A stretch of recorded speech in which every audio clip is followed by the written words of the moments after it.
میلاد شریف آ رہا ہے،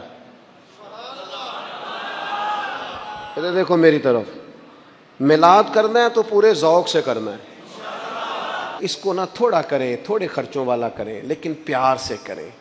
یعنی اس میں آپ دریاں بھی بچھائیں تو مزہ لے کے بچھائیں، محلے کے بچوں سے نعت سنیں. آپ یہ چھوڑ دیں، یہ جو وی آئی پی کلچر آ گیا میلاد میں، اس کو بھی نکالیں. آپ اپنے بچے سے کہیں کہ وہ قصیدہ بردہ شریف پڑھے، ہو گیا میلاد شریف گھر میں. لیکن اس کا ذوق اور اس کا وضو اور اس کا حسن نہیں کسی جگہ بھی کمزور ہونا چاہیے. آپ کے اندر وہ خاص لہر ہو کہ میں اپنے نبی کا ذکر کر رہا ہوں، میں حضور کے میلاد شریف کی بات کر رہا ہوں. اس میں زیادہ تکلفات کی ضرورت نہیں، اس میں درد دل کی نیتوں اور ارادوں کے خالص ہونے کی ضرورت ہے. بڑا ذوق ہو، بڑا شوق ہو، بڑا پیار ہو. یکم ربیع الاول سے لے کر 12 ربیع الاول شریف تک کم از کم ہر نماز کے بعد 100 بار درود پاک تو ہونا چاہیے نا.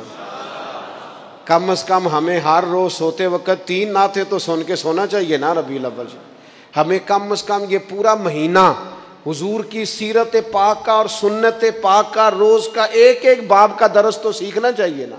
حضور کھاتے کیسے، بیٹھتے کہتے، حسن تکلم کیسا، حسن گفتگو کیسا، لوگوں سے معاملہ کیسا، اخلاق عالیہ ہمیں سیکھنا چاہیے نا. اور اس ماہ مبارک میں ہمیں عملی زندگی اپنی میں وہ چیزیں نافذ کرنی چاہیے جو ہمارے رسول پاک نے ہمیں عطا فرمائی ہیں. اللہ تعالیٰ غلامی رسول والا میلاد منانے کی توفیق عطا فرمائے.